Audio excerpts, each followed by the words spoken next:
उजाले उनकी यादों की।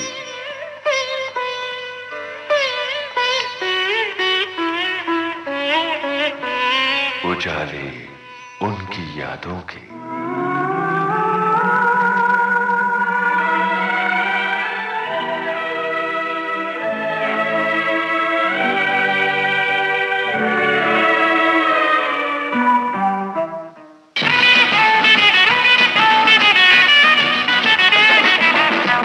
श्रोताओं नमस्कार। उजाले उनकी यादों के इस कार्यक्रम में आज श्रोताओं से मुखातिब हैं अपने जमाने की जानी मानी मशहूर अभिनेत्री आशा पारेख। आजा आजा देखो प्यार तेरा, अल्लाह अल्लाह इनकार तेरा। आजा आजा आजा आजा आजा आजा आजा। आज आशा पारेख इस प्रोग्राम में अपनी यादों के उजाले बांटेंगी। इनसे बातचीत की है कमल शर्मा ने।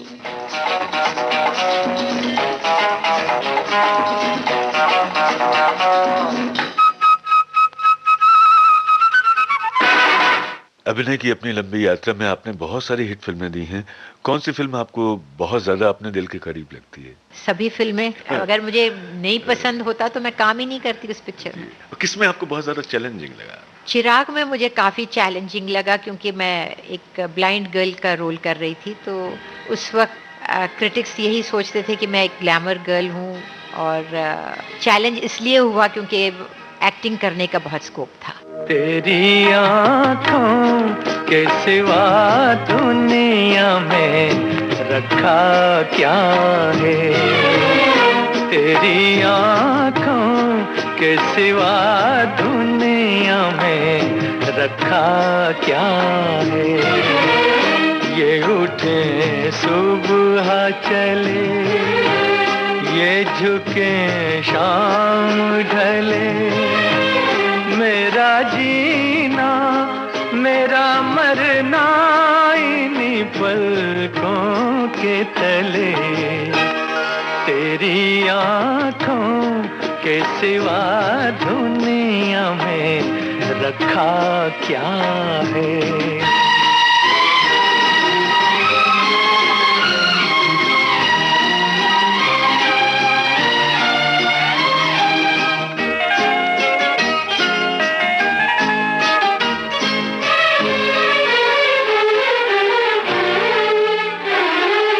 पलकों की गलियों में चेहरे बहारों के हंसते हुए,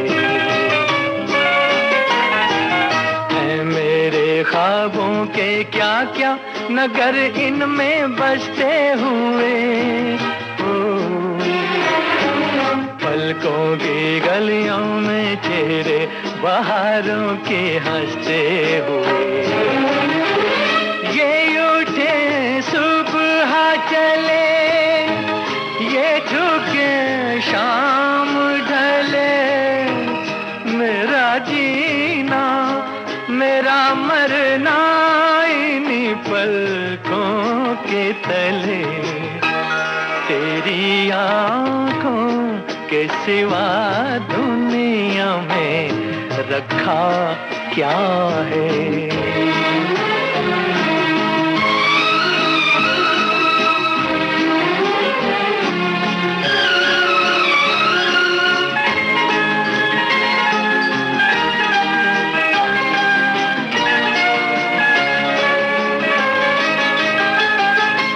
इनमें मेरे आने वाले जमाने की तस्वीर है, चाहत के काजल से लिखी हुई मेरी तकदीर है। इनमें मेरे आने वाले जमाने की तस्वीर है, ये उठे सुबह चले, ये झुके शाम ढले, मेरा जीना मेरा मरना इन्हीं पलकों के तले तेरी आंखों के सिवा दुनिया में रखा क्या है।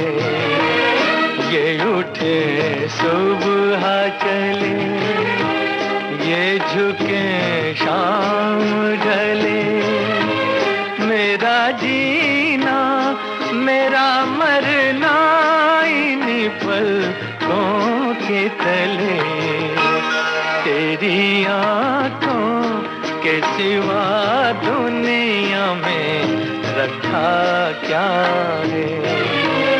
तेरी आंखों के सिवा दुनिया में रखा क्या है। गाने नृत्य आज भी हमारी फिल्मों में होते हैं। आपके जमाने में नृत्यों के दृश्य फिल्माने से पहले रिहर्सल करनी पड़ती थी? हाँ, रिहर्सल करना बहुत ज़रूरी होता था क्योंकि डांसेस बहुत डिफ़िकल्ट होते थे कई। आप अपनी कल्पना को उस नृत्य में उतारती थी, उसमें कुछ अपनी तरफ से जोड़ती थी? नहीं, अब जैसे गोपी कृष्ण जी करते थे, हमको सिखाते थे, उस हिसाब से करते थे। जैसे फिर वही दिल्लाहों का जो गाना है देखो बिजली डोल, तो उसके लिए बहुत मेहनत करनी पड़ी थी क्योंकि वो लक्ष्मी ताल में पूरा डांस था उसका, जो बिगिनिंग पोर्शन था उसका। देखो बिजली डोले बिन बादल के, देखो बिजली डोले बिन बादल के, चम चम चमके माथे के बिंदिया, झनन झनन धुन पायल की, देखो बिजली डोले बिन बादल के, देखो बिजली डोले।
उस दौर में जब आप बहुत ज़्यादा पॉपुलर थी तो अपनी फिल्में कैसे देखती थी? क्योंकि कुछ लोग थे जिनके पास में घर में प्रोजेक्टर की सुविधा थी, लेकिन आज की तरह ना तो सीडी प्लेयर थे, ना वीसीआर थे, और टेलीविज़न का भी वैसा जोर नहीं था कि उस तरह से रेगुलर आप फिल्में देख सकें। तो अपनी फिल्में देखने के लिए बड़ी सावधानी से जाना पड़ता होगा आपको। ऐसे होता था कि बुर्का पहन के जाना पड़ता था, लेकिन वैसे कोई दिक्कत नहीं होती थी। तो कभी ऑडियंस के साथ में आप बैठी हैं सिनेमा हॉल में, आप भी मौजूद हैं, बुर्का पहन के फिल्म देख रही हैं, और साथ साथ उनका रिस्पांस भी आपको? हाँ, रिस्पांस तो मिलता ही है जब आप बैठे हैं और आप देख रहे हैं लोग कैसे आपको सुबक रही हैं औरतें। जी, जी। कोई ऐसी फिल्म याद है आपको? मेरी गुजराती फिल्म अखंड सौभाग्यवती का प्रीमियर था और मुझे याद है कि हमारे गुजरात के चीफ सेक्रेटरी की पूरी फैमिली मेरे पीछे बैठी थी और वो बहुत रो रही थी। मैंने कहा ये इन लोगों ने को पिक्चर पसंद आई होगी, इसीलिए इतना कुछ उसका मतलब इफेक्ट हो रहा है पिक्चर का। आपने विजय आनंद साहब के बारे में हमें बताया था, एक और डायरेक्टर भी हैं, अभिनेता भी हैं, निर्माता भी हैं, मनोज कुमार साहब, जिनके साथ में आपने बहुत सारी फिल्में की हैं, उनके बारे में हमें बताइए। मनोज कुमार जी एक बहुत ही उम्दा डायरेक्टर, लेखक रहे हैं और उनके साथ काम करने का भी बहुत मज़ा आया, क्योंकि उनकी पहली डायरेक्टोरियल फिल्म, मुझे लगता है शायद दूसरी होनी चाहिए, उपकार जो उन्होंने बनाई, जिसमें मैंने काम किया। तो उनका जो मतलब देखने का जो नज़रिया था, शॉर्ट्स देखकर मतलब विजुलाइज करके करते थे, वो बहुत ही उम्दा था और बहुत ही अच्छा था। हर खुशी हो वहाँ तू जहाँ भी रहे, हर खुशी हो वहाँ तू जहाँ भी रहे, जिंदगी हो वहाँ तू जहाँ भी रहे, हर खुशी हो वहाँ तू जहाँ भी रहे, जिंदगी हो वहाँ तू जहाँ भी रहे, हर खुशी हो वहाँ तू जहाँ भी रहे।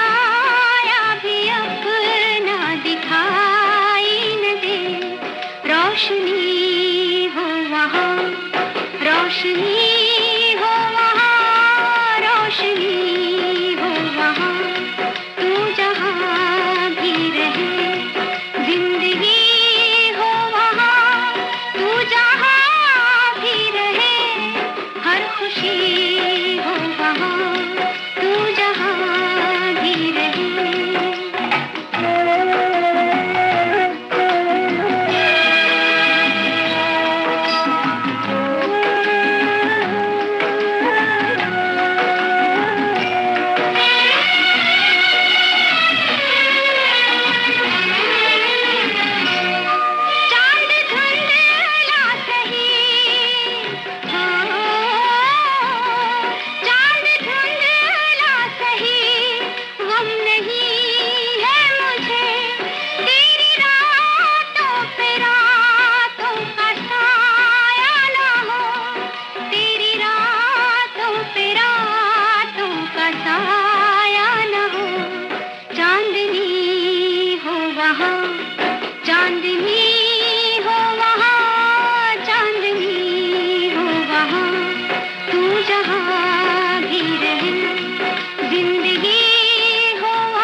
खुशी हो वहाँ तू जहाँ भी रहे।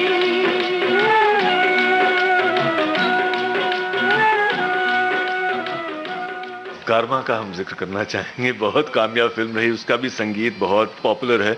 उस फिल्म के बारे में बताइए, कैसे मिली वो फिल्म आपको? ये पिक्चर मेरी एक बहुत ही चहीती पिक्चर है, मुझे बहुत पसंद है ये पिक्चर। और काम करना उसमें भी बहुत मज़ा आया, और उसमें एक गाना था दैया रे दैया, वो बहुत ही मज़ा आया उसको जब पिक्चराइज किया तो वाकई अच्छा लगा। दैया ये मैं कहाँ फंसी, हाय रे फंसी, कैसी फंसी, रो न आवे हंसी, पापे बचा लो दसी।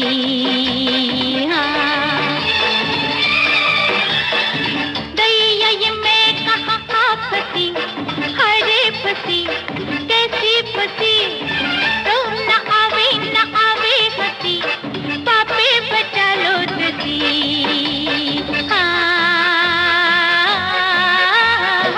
ला ला ला ला ला ला ला ला ला,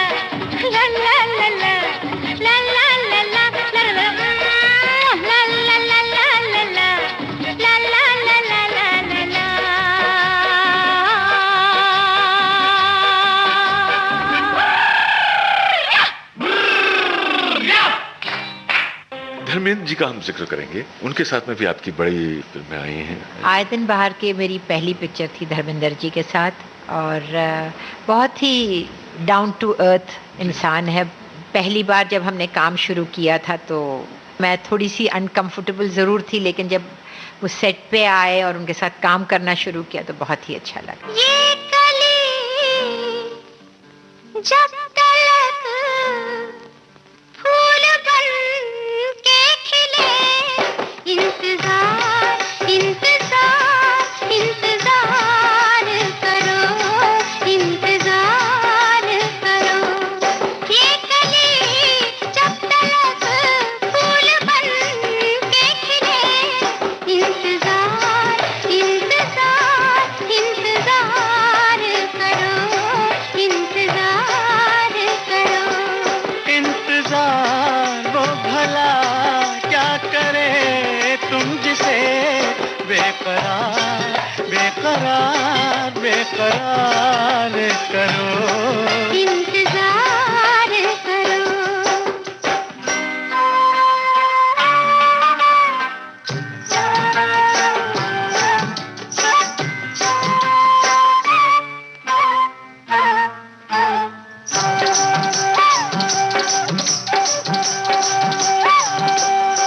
प्यार में प्यार की भी इजाजत नहीं, प्यार में प्यार की भी इजाजत नहीं, बेरुखी है अजी ये मोहब्बत नहीं। आ रहा है मजा तुम शिकायत यही, बार बार बार बार बार बार करो, इंतजार करो। इंतजार वो भला क्या करे तुम जिसे बेकरार बेकरार बेकरार करो, बेकरार करो।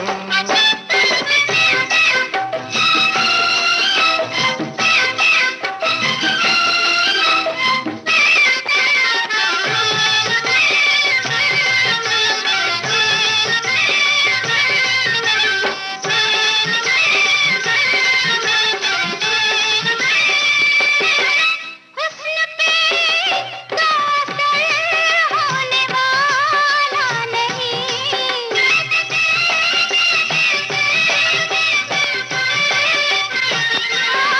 हुस्न पे कातर होने वाला नहीं, इश्क तुमको न कर दे दीवाना कहीं।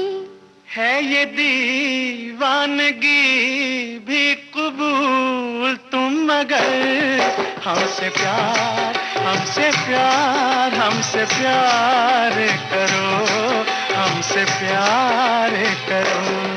ये कली जब तलक फूल बन के खिले, इंतजार इंतजार इंतजार करो, इंतजार करो। हिंदी सिनेमा के पहले सुपरस्टार राजेश खन्ना साहब के साथ में भी काम किया आपने, उनके बारे में बताइए। राजेश खन्ना जी का जो फैन फॉलोइंग जो हुई जी, है उनकी, जी। देवानंद साहब के बाद मुझे लगता है उनकी जो फैन फॉलोइंग थी, ऐसी फैन फॉलोइंग मैंने कभी देखी नहीं है। क्योंकि लड़कियां उन पे ऐसे मरती थी कि बस देखते ही रह जाते थे हम। आपने कोई, आपको याद है कोई घटना ऐसी कोई याद आती है? नहीं, हम लोग नैनीताल में शूटिंग कर रहे थे कटी पतंग की, और वहाँ जो लड़कियां उनको देखकर बेहोश हो रही थी और पता नहीं क्या क्या कर रहे थे, तो एक अलग से बात हो गई थी।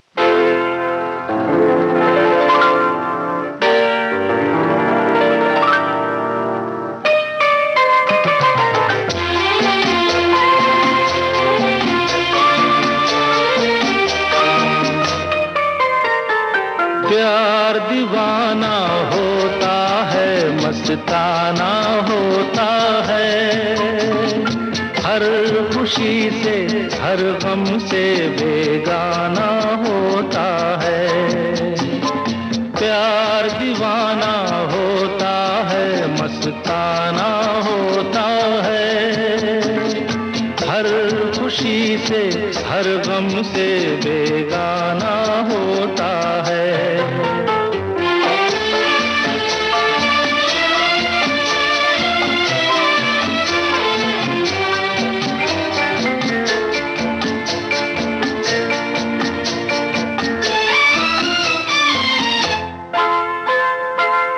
क्षमा कहे परवाने से परे चला जा,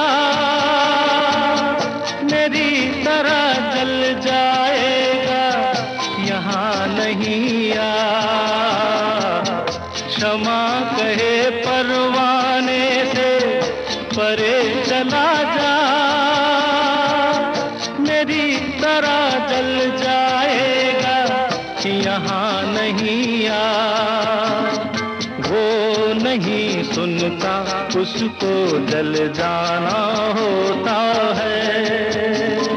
हर खुशी से हर गम से बेगाना होता है।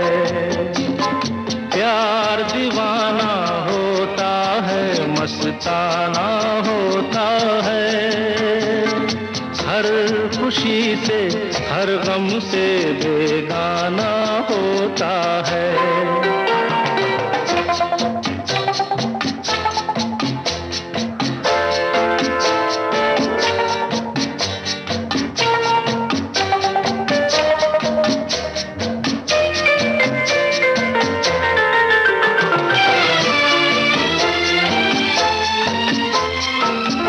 रहे कोई 100 पर्दों में डरे शर्म से, नजर हजीला चुराए कोई सनम से। रहे कोई 100 पर्दों में डरे शर्म से, नजर हजीला चुराए कोई सनम से। आ ही जाता है जिस पे दिल आना होता है। हर खुशी से हर गम से बेगाना होता है। प्यार दीवाना होता है, मस्ताना होता है। हर खुशी से हर गम से बेगाना होता है।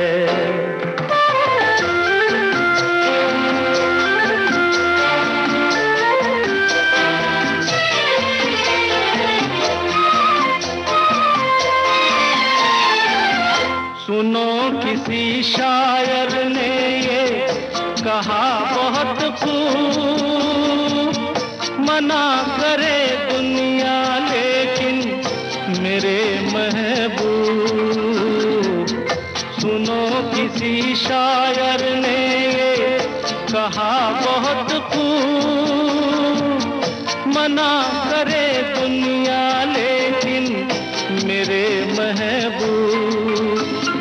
वो छलक जाता है जो पैमाना होता है।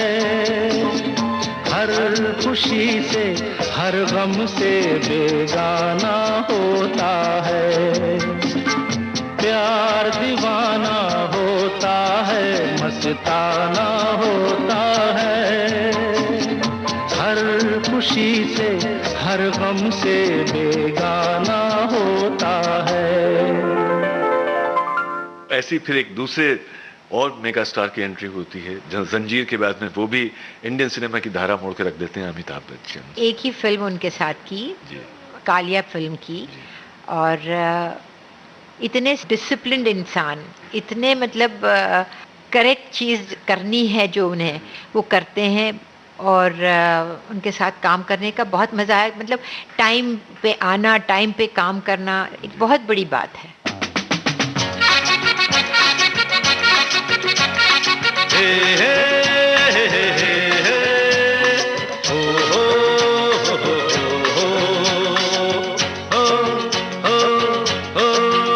तुम साथ हो जब अपने, दुनिया को दिखा देंगे हम, मौत को जीने के अंदाज दिखा देंगे।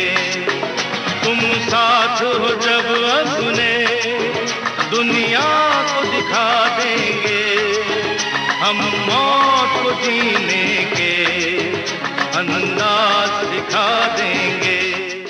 सिनेमा में लंबे अरसे तक आपने काम किया, फिर सिनेमा की वो संस्था जो हमारी फिल्मों को सर्टिफिकेट देती है कि कौन कौन सी कैटेगरीज होंगी, उसकी मुखिया के रूप में भी आपने काम किया। क्या आपको लगता है कि आज जो है उसके जो मानदंड हैं थोड़े से बदलने चाहिए? हम काफ़ी लिबरल हो गए हैं, ऐसी तो कोई बात नहीं है, लेकिन एक ही चीज़ है कि जब मैं सेंसर बोर्ड पे थी और आज भी मैं यही कहूँगी कि सेंसर बोर्ड किस लिए होना चाहिए, कहाँ सेंसरशिप शुरू होनी चाहिए। मेरे हिसाब से बच्चों को क्या देखना चाहिए, क्या नहीं देखना चाहिए, ये माँ बाप को तय करना चाहिए। क्या आप अपने बच्चों के लिए ये योगदान नहीं दे सकते कि वो पिक्चर हम नहीं देखेंगे?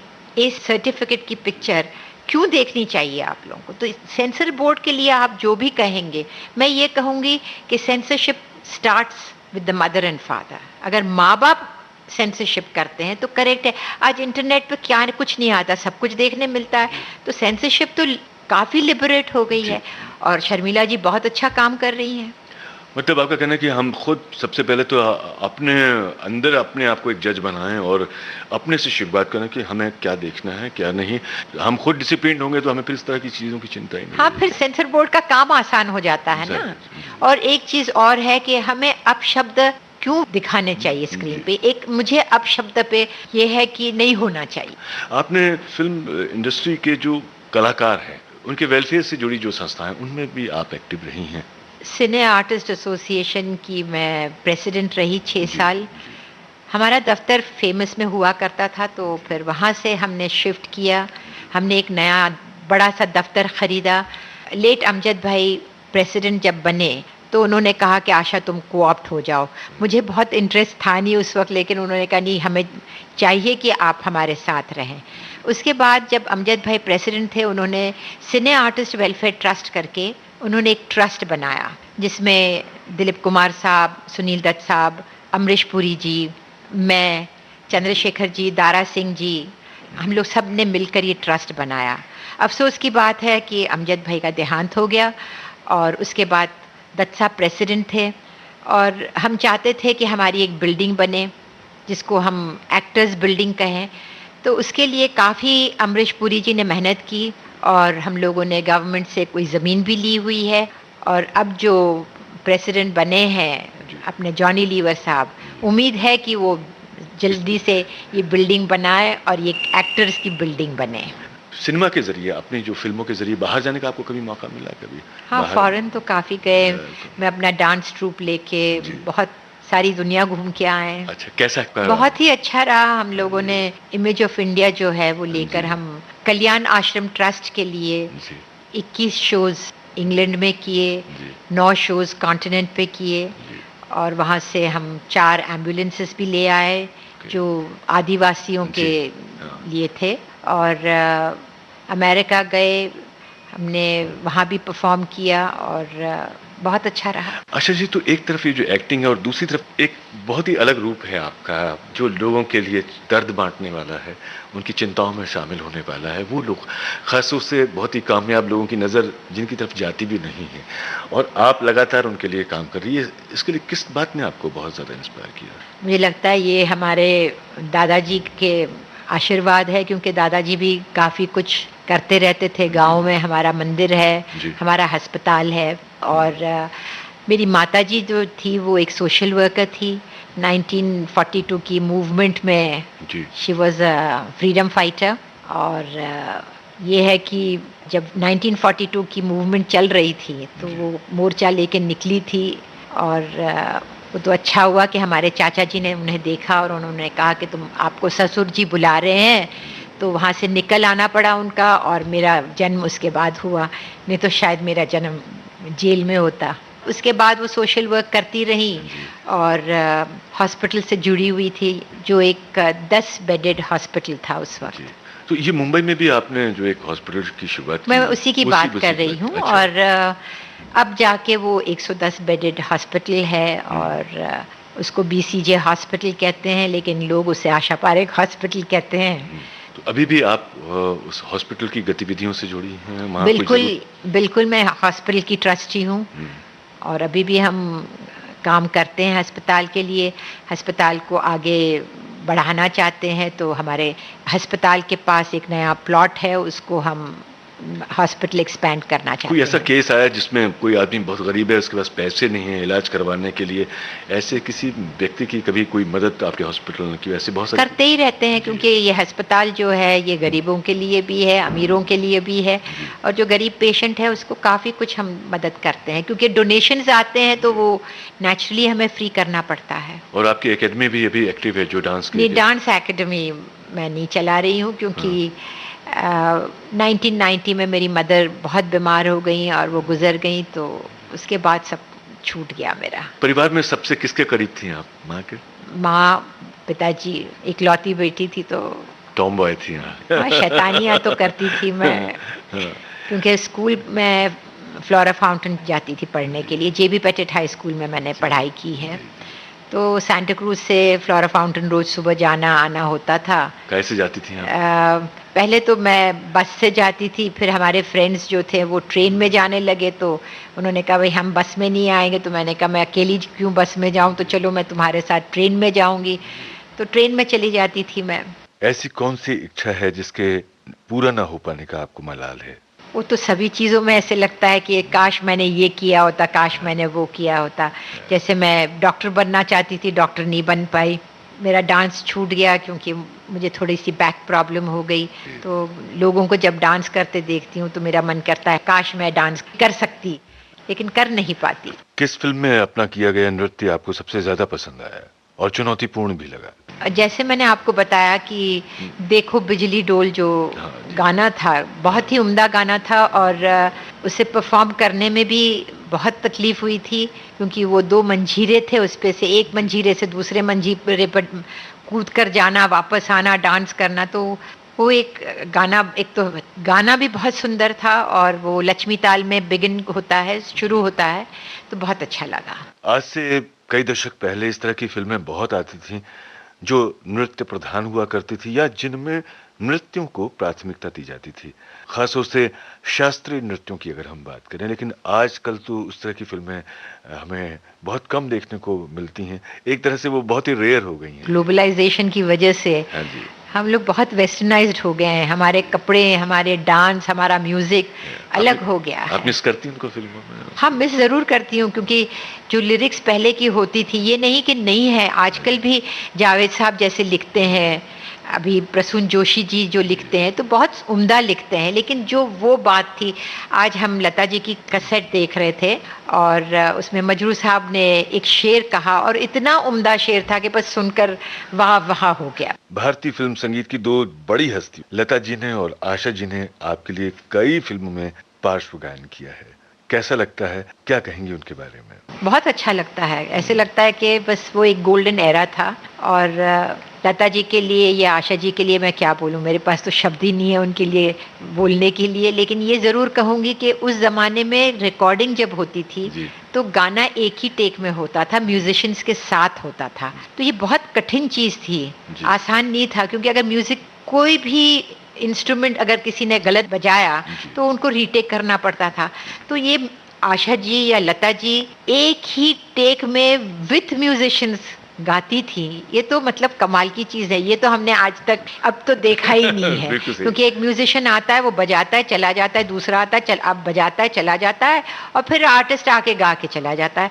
तो पता नहीं, मुझे ऐसे लगता है उसमें रूह नहीं है, इनके गानों में जो रूह है वो नहीं है। तो आपको परफॉर्म करते भी बड़ा अच्छा लगता होगा ना, एकदम डूब जाते होंगे आप लोग? बहुत ही मुझे लगता है वो जो एक गाना था लता जी का, सुनो सजना आए दिन बहार के का, वो गाते हुए दम वो निकल जाता था मेरा, कि सांस टूट जाती थी, इतना बढ़िया गाया है लता जी ने कि उनकी मतलब जैसे मैंने कहा मेरे पास कोई शब्द ही नहीं है।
लता जी की छोटी बहन आशा जी ने भी, वर्सेटाइल आशा जी ने आपके लिए बहुत सारे एक से बढ़कर एक खूबसूरत हिट गाने गाए हैं।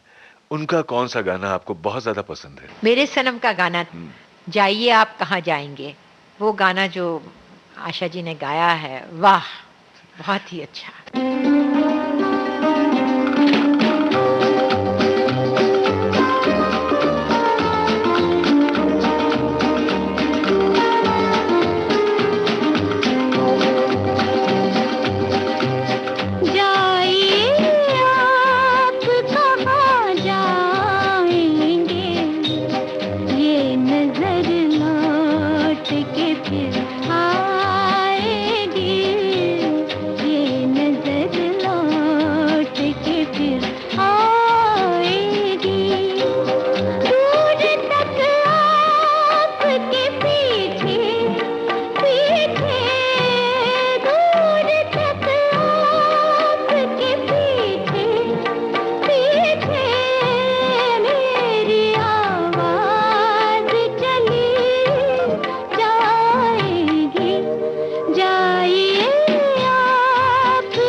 आशा जी, शुरुआत बिमल दा, मतलब ये कहने की एक संयोग ऐसा था कि बिमल दा जैसे एक महान लेजेंड, जो बहुत महान फिल्मकार, जिन्होंने हिंदी सिनेमा को बहुत सारी फिल्में दी, एक से बढ़कर एक फिल्में दी, संयोग है कि वो उनकी वजह से आप आई क्या सिनेमा में, ये मान? हाँ, शायद वो निमित्त बने हो। निमित्त बने हैं। उनसे फिर बाद में कभी मुलाकात हुई लंबी, उसके बाद में? हाँ, मुलाकातें तो सबसे होती रहती है, कहीं ना कहीं हो ही जाती है मुलाकात, लेकिन बिमल दा के साथ फिर काम नहीं किया मैंने। कभी इसका मलाल रहा आपको, अफसोस? अफसोस तो बहुत चीजों का रहता है लेकिन हाँ, जरूर अफसोस रहा कि बिमल दा के साथ बाद में काम नहीं किया। और गुरुदत्त जी के साथ में, गुरुदत्त जी के साथ मैंने भरोसा फिल्म की। हाँ, ये जरूर अफसोस रहा कि उनकी कंपनी की फिल्म में मैं काम नहीं कर पाई। उन्होंने मुझे एक फिल्म ऑफर की थी, लेकिन कुछ कारणवश नहीं कर पाई मैं वो पिक्चर।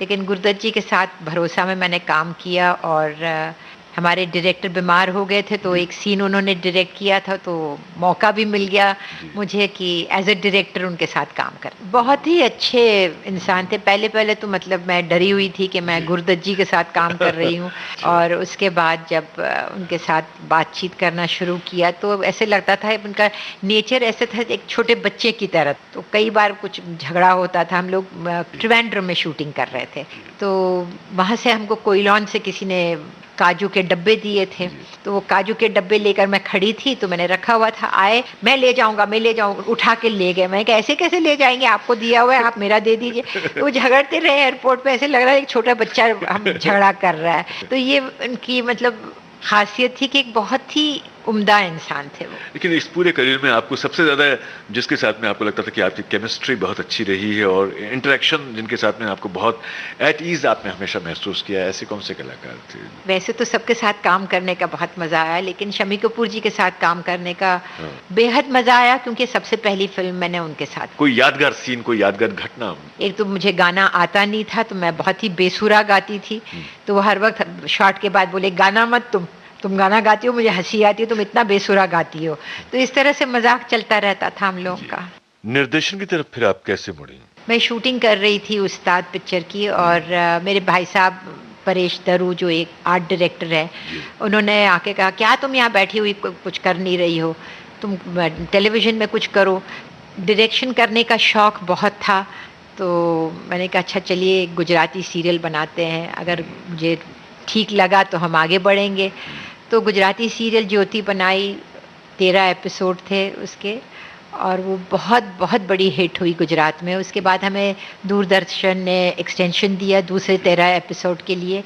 इस तरह से मेरा टेलीविज़न का सफ़र शुरू हो गया। उसके बाद जो है शमी जी आई, कहने लगी कि चलो हम एक सीरियल बनाते हैं बाजे पायल, जो डांस पे बेस्ड हो। तो फिर उनके साथ हम लग गए और हमने बाजे पायल सीरियल बनाया दूरदर्शन के लिए। 59 एपिसोड्स बनाए थे उसके, और इंडस्ट्री के सारे जितने जाने माने कलाकार हैं उनका योगदान था। और हमने डांस डायरेक्टर्स, म्यूज़िक डायरेक्टर्स सबके इंटरव्यूज़ लेकर वो प्रोग्राम बनाया था, और बहुत ही चला वो प्रोग्राम। मुझे लगता है 6 साल चला वो प्रोग्राम। उसके बाद जो है हमने सोचा कि चलिए कॉमेडी बनाते हैं, तो हमने दाल में काला सीरियल बनाई जो ज्ञान सहाय जी ने डायरेक्ट की थी। मैंने उसको डायरेक्ट नहीं किया था।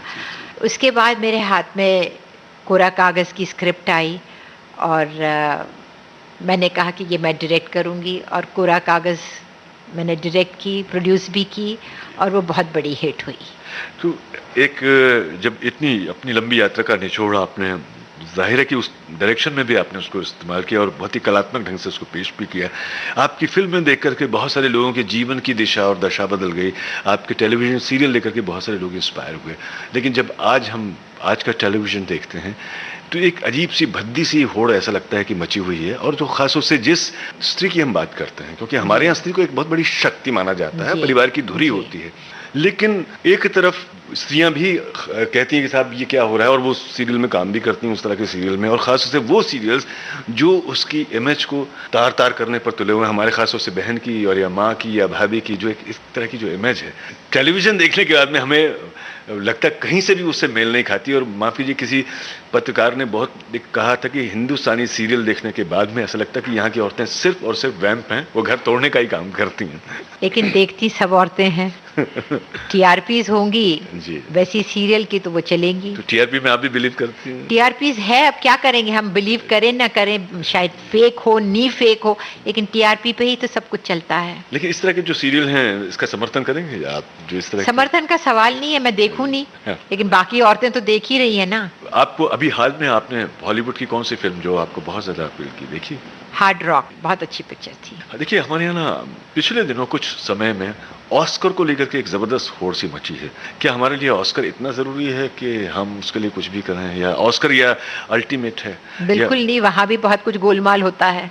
तो ऑस्कर के लिए कोई ये नहीं है कि ऑस्कर मिलना बहुत बड़ी बात है, मेरे हिसाब से तो नहीं। ठीक है, हमें एंट्री भेजनी है, हम भेजते हैं जी, लेकिन आपने कहीं और, ये तो हम उसके सिनेमा की बात करें, इसके अलावा भी हमारे आसपास के पड़ोसी देशों में, अफगानिस्तान में, ईरान में और दूसरी फिल्मों में सिनेमा बहुत अच्छा बन रहा है। आपको और कहीं का सिनेमा जिसके साथ में, वहाँ के कलाकारों के साथ में या उस तरह के समारोह में जाने का मौका मिला जिसने आपको बहुत प्रभावित? ईरान की फिल्में, इराक की फिल्में बहुत ही अच्छी बनती हैं। मैंने कुछ फिल्में उनकी देखी है, बहुत सुंदर होती हैं। ठीक है आशा जी, आपके पास समय नहीं, आपको जल्दी है, लेकिन मैं आखिरी में एक सवाल करना जरूर चाहूँगा।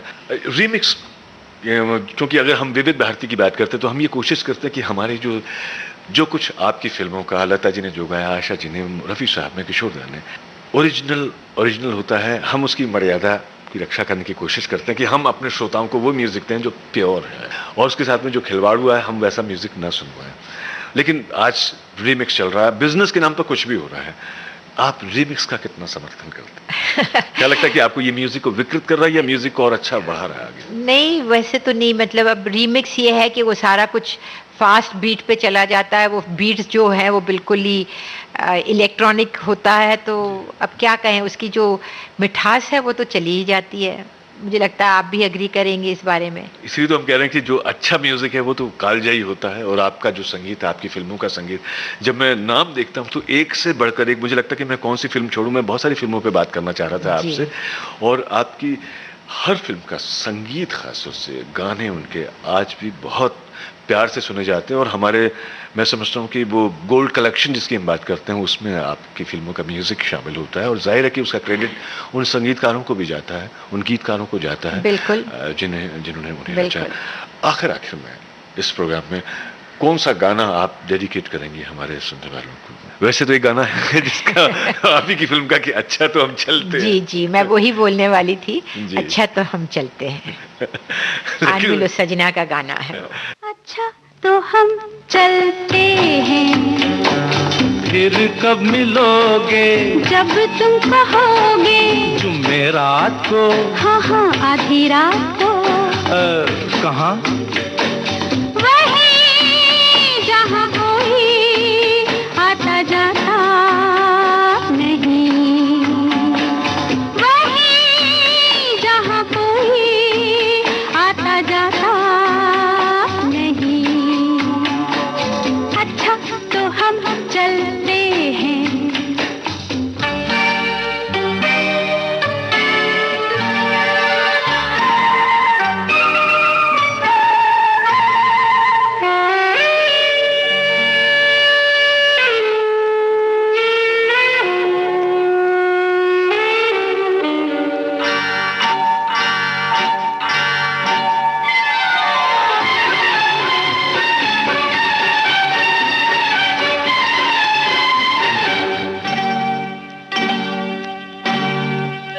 किसी ने देखा तो नहीं तुम्हें आते? नहीं, मैं आई हूँ छुपते छुपाते। देर कर दी बड़ी, जरा देखो तो घड़ी। ओहो, मेरी तो घड़ी बंद है। तेरी ये अदा मुझे पसंद है। देखो बातें बातें कर लो जल्दी जल्दी, फिर ना कहना अभी आई अभी जल्दी। तो आओ पास बैठे पल दो पल। आज नहीं कल। क्यों क्यों? आज नहीं कल।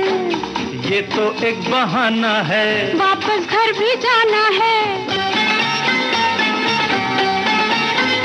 कितनी ही जल्दी ये दिन ढलते हैं। हाय टाटा, अच्छा तो हम चलते हैं। फिर कब मिलोगे? जब तुम कहोगे। कल मिलो या परसों? परसों नहीं, नरसों। कहाँ?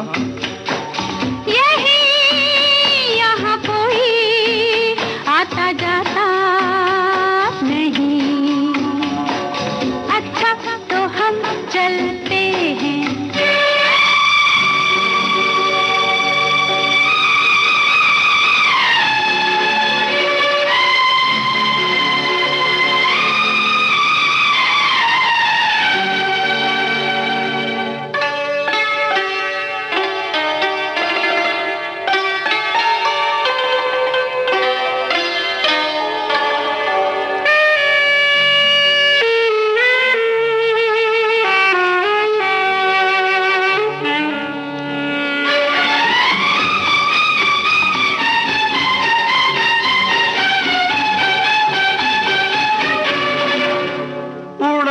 इसलिए तेरा रंग गोरी हमारी पकड़ी गई है बस चोरी। अच्छा?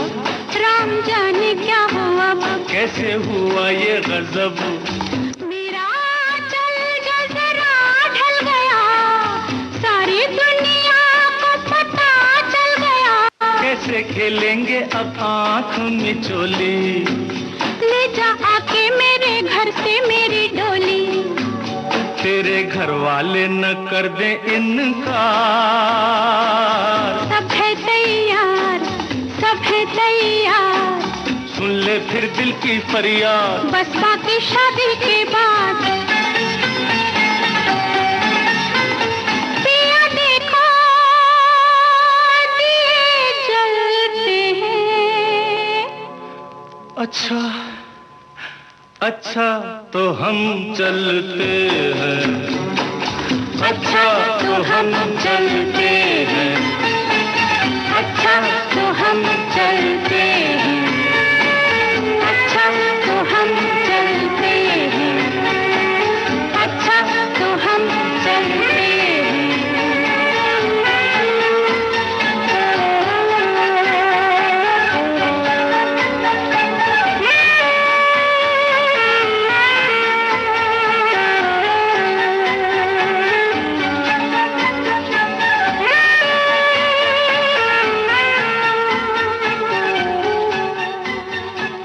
अच्छा जी, आपने विविध भारती के सुनने वालों के लिए समय दिया, विविध भारती के लिए समय दिया।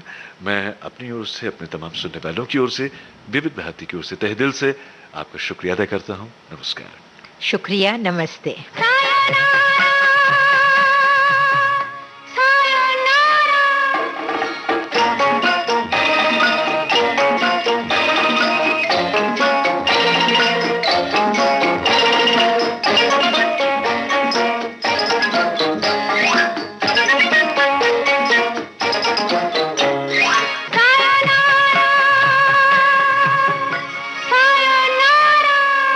उजाले उनकी यादों के इस कार्यक्रम में अभी आप सुन रहे थे अपने जमाने की मशहूर अभिनेत्री आशा पारेख से कमल शर्मा की बातचीत का ये दूसरा और अंतिम भाग। कार्यक्रम में तकनीकी सहयोग दिया विनय तलवड़कर और जेटी महाजन ने। विविध भारती की ओर से इस कार्यक्रम को आपके लिए प्रस्तुत किया कल्पना शेट्टी ने।